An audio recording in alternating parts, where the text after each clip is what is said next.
دانه که دې خوړلې د غنم نه وی ادمه اولاد به دې په ویر او په ماتم نه وی ادمه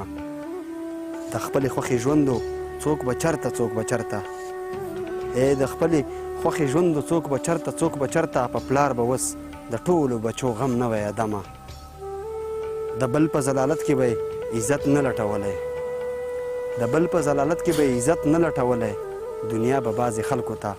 جهنم نه وی ادمه دانه که دې خوړلې د غنم نه وی ادمه اولاد به دې په ویره او په ماتم نه وی